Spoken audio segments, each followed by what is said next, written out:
Yo, what's going on? Welcome back to the channel. Before we get into this reaction video from LSU's impressive performance and victory last night, I want y'all to do me a favor. Please consider leaving a like and subscribing to the channel. It would mean a whole lot to a retired military vet like myself.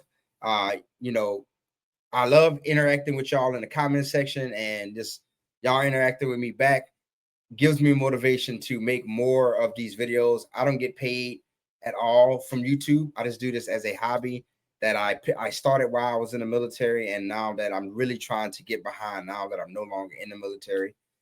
So if y'all can, leave a like, leave a comment, and consider subscribing. It would really help if you did so. All right, so let's jump into this video, right? So we're gonna start off with the negatives. I tried to write down notes last night, but I just forgot to do so. But I'm just gonna go off the top of my head. What were some of the things that had me just shaking my head? One right off the back, the penalties, right? You saw LSU had a couple penalties, right? False starts. The wide receivers not lining up in the right plays, not seeming to know the plays. So that was a couple of penalties.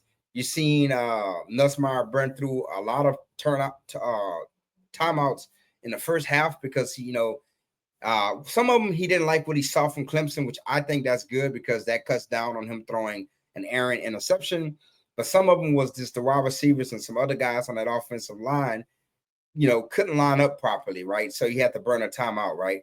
And so you saw Brian Kelly really getting into Cortez Hankton, that is the wide receivers coach at LSU, to get those guys lined up properly and have those guys all on the same page.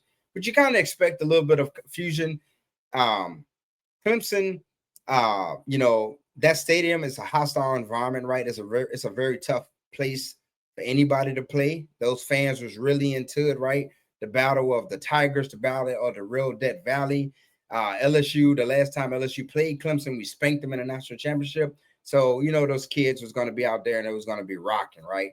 So you kind of expect some of those penalties, but hopefully, I don't say hopefully. We all know Brian Kelly is really going to get into those guys and say, hey, man, attention to detail, alignment and assignment, right?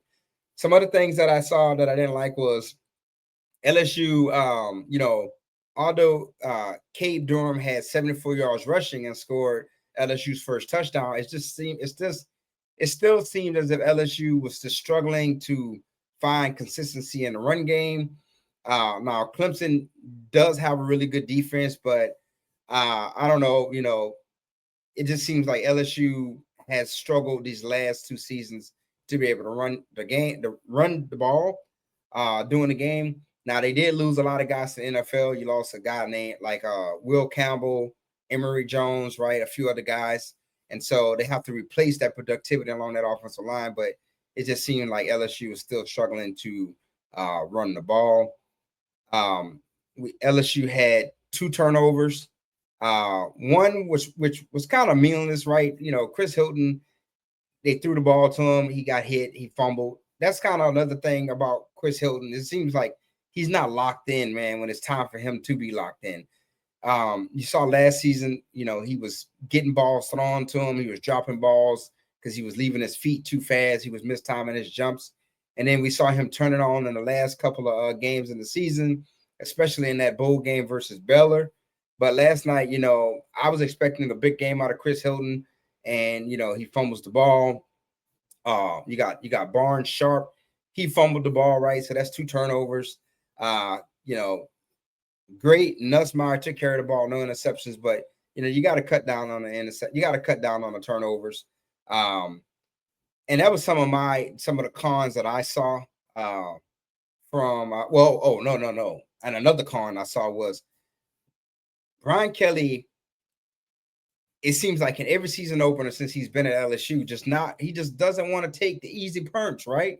He left that field goal he left 3 punts on the field, right? Going for it on 4th down. Just kick, right? Just kick the field goal and get what you can, right?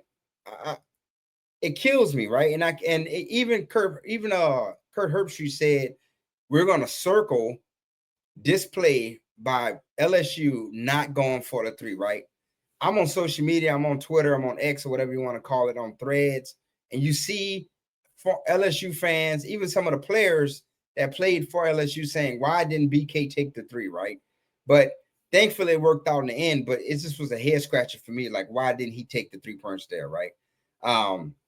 So that was one of the negatives for me. Now, moving on to the positives, I'm going to start off with Garrett Nussmeier, right? Garrett Nussmeier was very efficient. He was 28 for 38 for 230 yards passing and 1 game-winning touchdown pass, right? You know, that was an impressive performance versus a veteran Clemson defense who had 8 starters coming back on that defense. Garrett Nussmeier took care of the ball, right? He was, I think, let's see, what was his percentage? His completion percentage. He was, he had an 82.7% QBR, and he had a completion percentage of 74%. So, hey, that's great. He took care of the ball. He didn't get frustrated and try to make a hero play. He made the throws he needed to, and he took care of the ball. He operated the offense like a veteran player that he is, and I was very impressed by that. I was also impressed by that offensive line. Again, they had to take, they had some penalties, but they had to replace a lot of starters along that offensive line, and they held up very well. I thought they protected Nussmeier pretty well.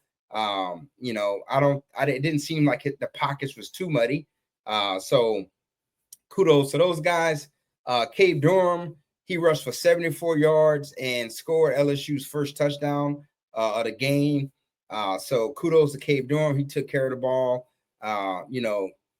Cade Durham is on his way to being a really great running back for LSU. Kudos to Aaron Anderson, right?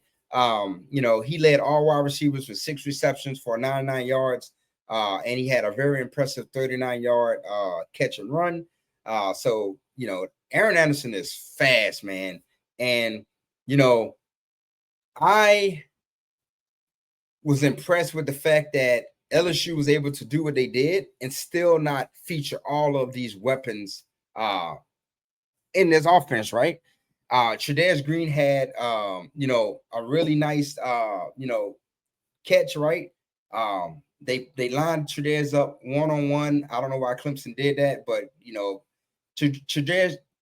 Trudez just went out there and caught that touchdown like it was basketball, which he is a basketball star.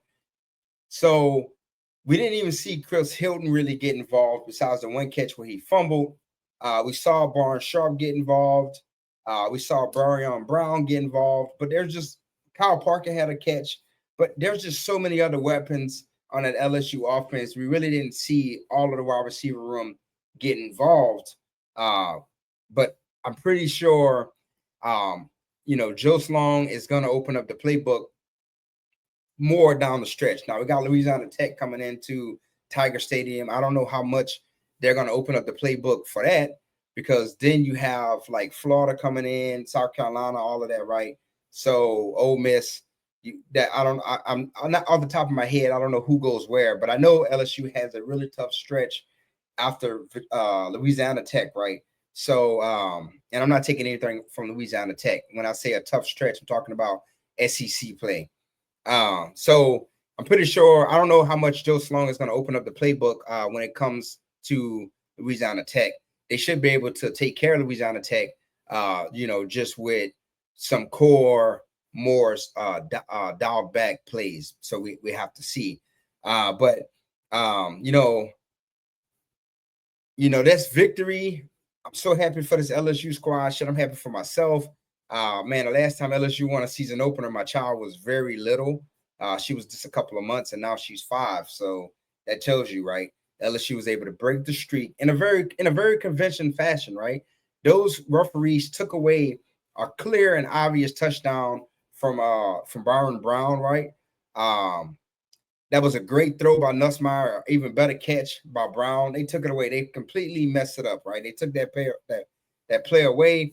So, the game would have been a lot further in score, right? But, obviously they took that touchdown away, and it was SEC officials. So we can't even say that the fix was in for Clemson, because that was SEC officials. But,